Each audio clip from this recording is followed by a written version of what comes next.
कार्यक्रम शुरू हुआ राष्ट्र चेतना। ये कार्यक्रम शुरू करने के पीछे की भूमिका क्या है, पृष्ठभूमि क्या है? आपने स्वामी जी के व्याख्यान अगर ध्यान से सुने होंगे तो बार बार आपने उनके मुंह से ये सुना होगा कि योग और प्राणायाम उनके जीवन का आखिरी उद्देश्य नहीं। योग और प्राणायाम को उन्होंने साधन के रूप में लिया है, उद्देश्य तो कुछ दूसरा है। उद्देश्य क्या है?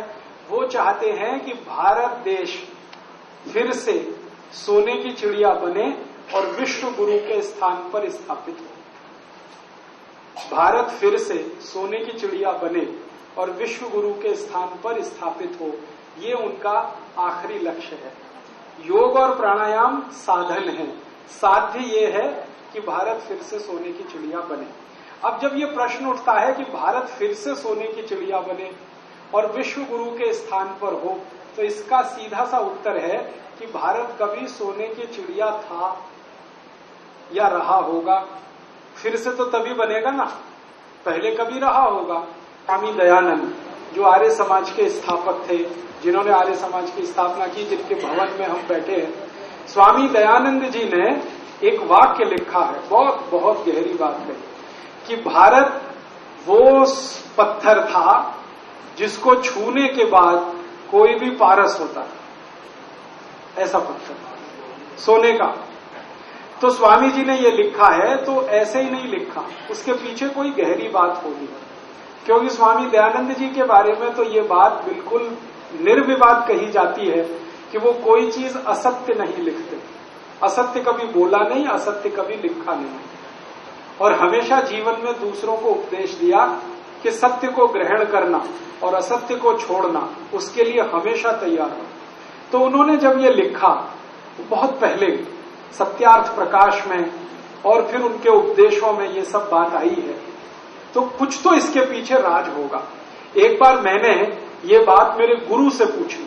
मेरे गुरु थे, उनका नाम था श्री धर्मपाल, वो बहुत बड़े इतिहासकार थे। उनका जन्म मुजफ्फरनगर जिले में हुआ और उनकी पढ़ाई लाहौर में हुई थी, और बाद में वो प्रोफेसर होके भारत के बाहर चले गए थे।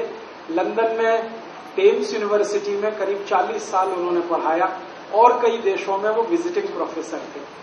अंत में जब रिटायर वगैरह हो गए तो भारत वापस आ गए। मेरे वो गुरु थे। एक बार मैंने कहा कि स्वामी दयानंद जी ऐसा कहते हैं, तो उन्होंने कहा कहते हैं तो सही कहते हैं, इसमें गलत क्या कि भारत तो सोने की चिड़िया था। तो मैंने कहा सुना तो मैंने भी है, बचपन से सोने की चिड़िया था, लेकिन इसका सबूत क्या, प्रमाण क्या है इसका? तो कहने लगे तुम्हारे जैसे आदमी की यही गड़बड़ी है। मैंने कहा मेरे जैसे से मतलब? तो उन्होंने कहा जो आधुनिक शिक्षा लेकर निकले हुए लोग हैं ना, इनके जीवन में एक ही गड़बड़ी है कि वो अविश्वास पहले करते हैं, विश्वास बाद में करते हैं। और ये जो बिना पढ़ा लिखा आदमी होता है ना, उसकी ये खुशकिस्मती है और खूबी है कि वो सबसे पहले विश्वास करता है, अविश्वास कभी नहीं करता। इसका मतलब इस पढ़ाई लिखाई ने हमको खराब कर दिया, अविश्वासी बनाया। हम जल्दी भरोसा ही नहीं करते किसी चीज पे। मुझे भी नहीं होता, क्योंकि मैं भी इसी आधुनिक शिक्षा में से पढ़कर निकला हुआ। तो मैंने मेरे गुरु से कहा कि मुझे तो होता नहीं विश्वास। अब आप कहते हैं स्वामी दयानंद ने कहा है, तो मुझे तो प्रमाण दिखाओ। तो उन्होंने कहा अच्छा तुमको प्रमाण चाहिए तो लंदन जाओ। मैं पूछा क्यों, लंदन क्यों? तो उन्होंने कहा सब प्रमाण वहीं पे हैं, भारत के सारे प्रमाण वहां हैं। तो फिर तब से मेरे दिमाग में ये बात बैठ गई, और फिर मुझे लंदन जाने का जब चांस मिला, मौका मिला, तो मैंने वहां वो प्रमाण देखे। लंदन में एक बहुत बड़ी लाइब्रेरी है, house of Commons library. House of Commons माने अंग्रेजों की लोकसभा। तो अंग्रेजों की लोकसभा की सबसे बड़ी लाइब्रेरी है। वहां भारत के बारे में लाखों दस्तावेज है, लाखों की संख्या। और लंदन शहर में और एक दूसरी लाइब्रेरी है, उसको ब्रिटिश म्यूजियम लाइब्रेरी कहते हैं। वहां पे भी भारत के बारे में लाखों दस्तावेज, उनमें से कुछ 50,000 दस्तावेज मेरे पास भी हैं, जो वहीं के हैं। हाउस ऑफ कॉमन्स लाइब्रेरी के हैं, ब्रिटिश म्यूजियम लाइब्रेरी के हैं, थोड़ा सॉर्बोन की एक बड़ी लाइब्रेरी है फ्रांस में, वहां के हैं। ऐसे अलग अलग जगह के कुछ दस्तावेज हैं, संख्या लगभग 50,000 है, लेकिन लाखों में दस्तावेज वहां हैं, जो ये बताते हैं कि भारत कैसा देश था अंग्रेजों के आने के पहले। अंग्रेजों के आने के पहले ये देश कैसा था, एक दस्तावेज का जिक्र करता हूं। सन 1813 में ब्रिटिश पार्लियामेंट के हाउस ऑफ कॉमन्स में एक बहस हो रही थी। तारीख बताता हूं आपको, 23 जून 1813 ब्रिटिश पार्लियामेंट के हाउस ऑफ कॉमन्स में बहस हो रही थी। अंग्रेजों का एक सांसद बोल रहा था, उसका नाम था विलियम विल्बरफोर्स।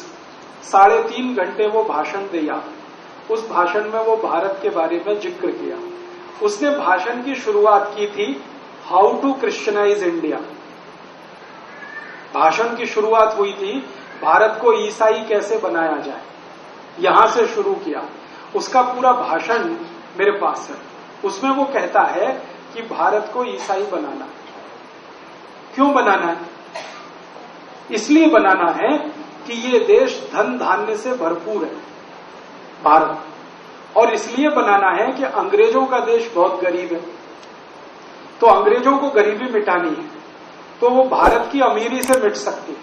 माने भारत का पैसा लंदन आता रहे तो भारत तो जो हो सो हो, हम अमीर हो जाएंगे। और वो ये बात अपने देश के बारे में कह रहा है क्योंकि आज से 250 साल पहले इंग्लैंड में बहुत भूखमरी थी। इतने लोग भूख से मरते थे कि सन 1400 से 1500 के बीच में 3.5 करोड़ अंग्रेज लोग भूख से मर गए थे। अंग्रेजों की आज जनसंख्या 7 करोड़ है और आधी जनसंख्या मर गई थी गरीबी के कारण, इतनी भूखमरी होती थी। तो विल्बरफोर्स कह रहा हम बहुत गरीब हैं, हमारे देश को गरीबी मिटानी है, और भारत के पास इतना अथाह पैसा है कि 1000 साल भी हम लूटें तो खत्म नहीं होने वाला। तो भारत को 1000 साल तक लूटते रहना है। ये तभी संभव हो जब हमारा शासन भारत में चले, और हमारा शासन भारत में हमेशा चलता रहे। ये तब संभव हो जब भारत के लोग ईसाई हो जाए। जो राजा का धर्म है वही प्रजा का हो जाए, तो प्रजा और राजा में टक्कर नहीं होगी, टकराव नहीं होगा। जैसे हम होंगे वैसी प्रजा हो जाएगी। तो इसलिए भारत को ईसाई बनाना, ईसाई बनाने के लिए हमें भारत से पैसा लाना, 1000 साल तक लूटना। तो इंग्लैंड का प्राइम मिनिस्टर उस समय था ग्लैडस्टन। वो पूछ रहा है विल्बरफोर्स को बीच में रोक के कि तुमको कैसे मालूम भारत इतना पैसे वाला देश, इतना समृद्धशाली, इतना। तब वो कहता है कि हमारी जो ईस्ट इंडिया कंपनी भारत में गई है उसके अधिकारियों ने सर्वेक्षण किए हैं। ऐसे सर्वेक्षण की कुछ रिपोर्ट्स मेरे पास हैं जो मैं आपको बताना चाहता हूं। तो प्राइम मिनिस्टर ने कहा बताओ। तो एक सर्वे की रिपोर्ट वो कोट कर रहा है और कह रहा है कि भारत का सारी दुनिया में 33% निर्यात हो रहा है। इसको फिर से सुनिए, सारी दुनिया में भारत का निर्यात 33% हो रहा है। माने वर्ल्ड का टोटल मार्केट में 33% कंट्रीब्यूशन भारत का है। दुनिया में अगर 100 अरब डॉलर का माल बिक रहा है तो 33 अरब डॉलर का माल भारत का बिक रहा है। फिर वो कहता है भारत के बाद जो दूसरे नंबर पर हाईएस्ट एक्सपोर्टिंग कंट्री है वो चीन है, जिसका 27% माल दुनिया में बिक रहा है। और भारत और चीन दोनों को मिला दिया जाए तो आधे से ज्यादा माल तो ये 2 ही देशों का बिक रहा है पूरी दुनिया में। तो वो कोट कर रहा है सर्वे की रिपोर्ट को। अब ये जो 33% एक्सपोर्ट हो रहा है, तो फिर वो पूछ रहा है प्राइम मिनिस्टर क्या क्या एक्सपोर्ट हो रहा है भारत से। तो वो बोल रहा है सबसे ज्यादा एक्सपोर्ट होता है भारत से वो है कपड़ा। टेक्सटाइल इंडस्ट्री हमारी सबसे अच्छी। आपको मालूम है यहां मलमल बनता था, मलमल की थान होती थी। 12 गज लंबा मलमल का थान तह करते हुए एक दिया सलाई के डब्बे में रख सकते थे, इतनी बारीक बुनाई होती थी। तो वो विल्बरफोर्स कह रहा है हाईएस्ट एक्सपोर्ट है टेक्सटाइल का, और वो कह रहा है कि दुनिया को कपड़ा पहनना तो भारत में सिखाए। उसके ये शब्द पे ध्यान दीजिए। तो ग्लैडस्टन हैरान हो गया। तो वो कहता है हाँ, दुनिया जब कपड़ा पहनना जानती नहीं थी तब भारतवासी मलमल बनाते थे, इतनी बारीक बुनाई था, और ये मशीन से नहीं बनता, हाथ से बनता है। तो ग्लैडस्टन कहता है आई कांट बिलीव इट। वो कहता है मुझे भरोसा नहीं होता। तो विल्बरफोर्स कहता भरोसा तो मुझे भी नहीं होता, लेकिन ये रिपोर्ट सामने रखी है, इसका क्या करूं। और ये भारतवासियों की बनाई हुई नहीं है, हमारे अधिकारी जो भारत में गए हैं उनकी बनाई हुई रिपोर्ट। कपड़ा बिकता था बहुत बड़े एक पैमाने पर, यहां से 33 देशों में जाता था। फिर दूसरा एक्सपोर्ट होता था स्टील का, स्टील बनता था इस देश में। फिर तीसरा एक्सपोर्ट होता था ईंट, ब्रिक्स का, ये घर बनाने के जो काम आते। चौथा एक्सपोर्ट था हमारे देश में, आजकल हम सीमेंट बोलते हैं, पहले जमाने में चूना हुआ करता था, चूना बहुत बड़ा एक्सपोर्ट था। ऐसे 36 एक्सपोर्ट। और वो बोलता है विल्बरफोर्स कि दुनिया के सारे देश भारत के लिए परेशान है कि उनको ये माल चाहिए, और भारत की मोनोपोली है, कोई उसका कॉम्पिटिटर नहीं है, क्योंकि बेस्ट क्वालिटी ये सामान बनता है। अब ग्लैडस्टन पूछ रहा है तो फिर भारत सोने की चिड़िया कैसे हो गया? तो वो बताता है कि ये जो बिक रहा है सारा माल, इसके बदले में भारत को सोना मिलता है। हम कपड़ा बेचते हैं और हमको सोना मिलता है, हम लोहा बेचते हैं, हमको सोना मिलता है, हम ईंट बेचते हैं, हमको सोना मिलता है। क्यों? क्योंकि उस जमाने में करेंसी नहीं थी, सोना ही था, चांदी ही थी, हीरे जवाहरात थे। और आप जानते हैं बार्टर सिस्टम था। बार्टर सिस्टम में आप कुछ देंगे तब कोई दूसरा देगा। तो हम कपड़ा देते थे तो वो सोना देते थे हमको, हम स्टील देते थे तो सोना देते थे। और हमारा सबसे बड़ा व्यापारिक साझीदार था अफ्रीका। अफ्रीका में सबसे ज्यादा सोना होता है, आप जानते। तो अफ्रीका के व्यापारी हमसे ये खरीदते थे और बदले में हमको सोना मिलता। और ये 3000 साल चला, 3000 साल हमने सोना लाया कपड़ा बेच के, हमने सोना लाया लोहा बेच के। तो इतना सोना इकट्ठा हो गया इस देश में कि सारी दुनिया ने भारत को सोने की चिड़िया कहना शुरू किया। और सोना इतना हो गया हमारे पास कि हमने गहने और जेवरात तो सोने के बनाए ही, फिर जरूरत पड़ने पर मंदिर भी सोने के बना डाले। दुनिया में ये हजारों साल का एक ही देश है जहां सोने के मंदिर है। सोने की मस्जिद नहीं है, सोने का गिरजाघर नहीं, यहां सोने के मंदिर है। और आप कहेंगे एक मंदिर है अमृतसर का स्वर्ण मंदिर। मैंने अंग्रेजों के दस्तावेज ढूंढ ढूंढ कर निकाले तो भारत देश में अंग्रेजों के आने के पहले तक 11,000 से ज्यादा सोने के मंदिर। एक एक मंदिर के पास 300 से 400 मीट्रिक टन सोना, एक एक मंदिर के पास। मंदिरों में सोना कहां से आया? समाज ने दान में दिया। समाज के पास कहां से आया? तो व्यापार करके लाया। हमने लूटा नहीं किसी को। भारत का एक भी व्यापारी कभी किसी को लूटने नहीं गया। भारत का कोई राजा कभी दूसरे देश पर हमला करने नहीं गया। यहां बड़े बड़े चक्रवर्ती सम्राट हुए जिनका सारी दुनिया सम्मान करती थी।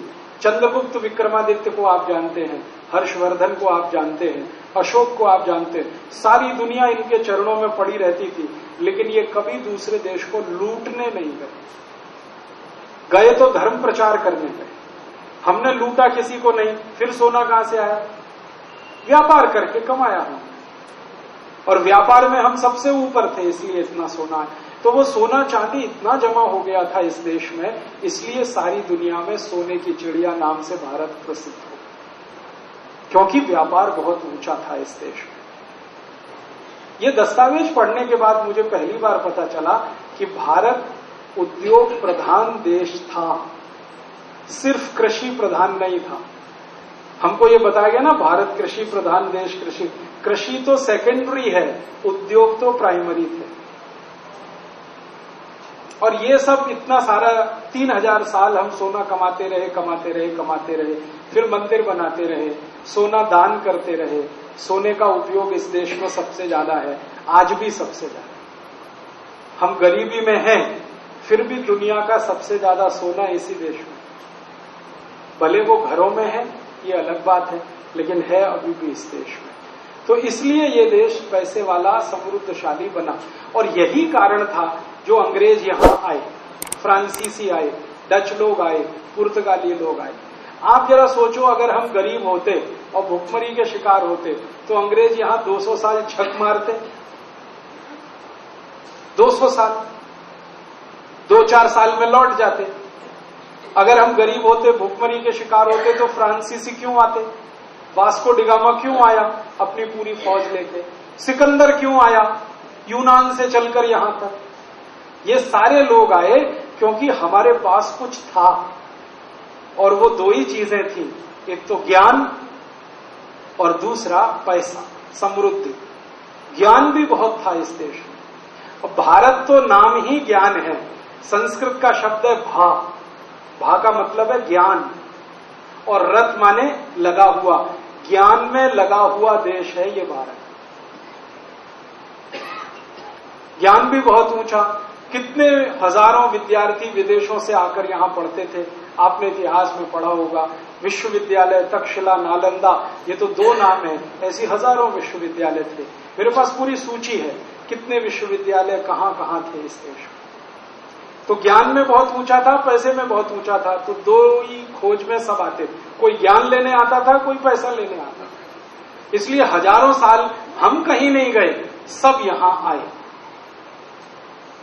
तो इसलिए भारत दुनिया में गुरु था, क्योंकि ज्ञान भी यहीं से मिलता था लोगों को, और धन और संपत्ति भी यहीं से मिलती। फिर गड़बड़ क्या हुई? गड़बड़ ये हुई कि जब बहुत ज्यादा संपत्ति आ गई हमारे पास, तो हमने संपत्ति की कदर करना बंद कर दी। जरूरत से ज्यादा कोई चीज हो जाए ना तो कदर नहीं होती उसकी। कदर कैसे बंद हुई? हमने एक फिलॉसफी बनाई इस देश में, ब्रह्म सत्यम जगत मिथ्या। आर्य समाजी कहेंगे ये पौराणिकों की बनाई हुई है। सच में हम लोगों ने यही गड़बड़ कर दी इस देश में। ब्रह्म सत्यम जगत मिथ्या, क्या उल्टी बात कर रहे हैं। अगर जगत मिथ्या है तो सब मिथ्या है। फिर तो जगत मिथ्या नहीं होता, ब्रह्म भी सत्य है, जगत भी सत्य है। लेकिन कुछ हजार साल हमारा दिमाग ऐसा घूम गया, और ये दिमाग पता है किसने घुमाया? बौद्ध धर्म के लोगों ने हमारा दिमाग घुमाया। आप जानते हैं बौद्ध धर्म इसी देश में आया। तो बौद्ध धर्म वालों ने ये फिलॉसफी इतनी तेज फैलाई, ब्रह्म सत्यम जगत मिथ्या।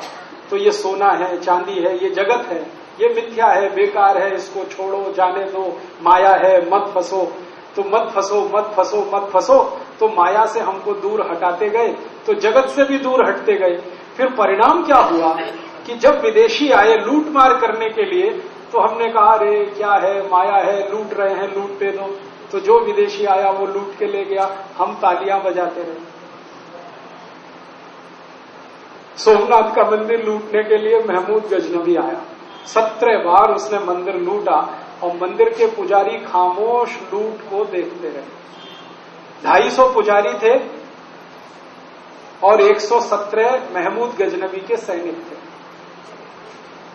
250 पुजारी थे, 250। एक एक पुजारी एक एक लाठी लेकर अगर महमूद गजनवी की सेना पे पिल जाता तो महमूद गजनवी पहले साल में ही मर जाता। लेकिन वो पुजारी बोलते रहे ब्रह्म सत्यम जगत मिथ्या, ब्रह्म सत्यम जगत मिथ्या। मंदिर है, जगत का हिस्सा है, लुट रहा है, लुटने दो, फिर आ जाएगी, ये तो संपत्ति है, माया है। आजकल और भी बहुत लोग ऐसा बोलते हैं ना, माया में मत फंसो, ये संपत्ति में मत फंसो। मैंने बहुत सारे साधु बाबाओं को पूछा, भाई माया में हम ना फंसे ये तो ठीक है, आप क्यों फंसे हुए हो? एक साधु बाबा है, मैं नाम नहीं लेता, वो रोज यही भाषण देते, माया में मत फंसो, और कहते मेरे को दे दो, तुम मत फंसो, मुझे दे दो, मैं संभालूंगा तुम्हारी माया। तो जैसे आजकल के कुछ पाखंडी लोग हैं ना इस देश में, जो आपको उल्लू बनाते रहते, ऐसे ही कुछ पाखंडी 1000 साल पहले हो गए इस देश में। उन्होंने खूब उल्लू बनाया लोगों को, माया में नहीं फंसो। तो विदेशी आए, माया को लूटते रहे, और वो लूटते रहे, हम लुटवाते रहे, वो लूटते रहे, हम लुटवाते रहे। एक दिन सब खाली हो गया। महमूद गजनवी ने लूटा, तैमूर लंग ने लूटा, नादिर शाह ने लूटा, अहमद शाह अब्दाली ने लूटा, फिर उसके बाद बाबर आ गया, फिर उसके खानदानियों ने लूटा, फिर वो खानदान खत्म हो गया, तो फिर उसके बाद पुर्तगाली आ गए, उन्होंने लूटा, पुर्तगाली चले गए तो फ्रांसीसी आ गए, उन्होंने लूटा, फ्रांसीसी गए तो फिर अंग्रेज आ गए, और उन्होंने तो 250 साल खूब जम के लूटा। उस लूट का परिणाम ये हुआ कि सोने की चिड़िया नाम का भारत अब मिट्टी की चिड़िया भी नहीं रह गया। अब स्थिति इस देश की ये है, 250 साल पहले जो दुनिया का सबसे ज्यादा पैसे वाला देश था, अब दुनिया के सबसे गरीब देशों में हमारी गिनती होती है। 113 करोड़ की हमारी आबादी है, जिसमें 84 करोड़ लोग इतने गरीब हैं जिनकी एक दिन की कमाई 20 रुपए से कम है। ऐसा देश हो गया। इस लूट ने हमको कहीं का नहीं छोड़ा। ये लूट कैसे हुई? कई तरीकों से हुई ये लूट। एक तो ये था कि ये विदेशी आते थे और जो धन संपत्ति हमारे मंदिरों में था उसको लेके जाते थे, ये एक तरीका था।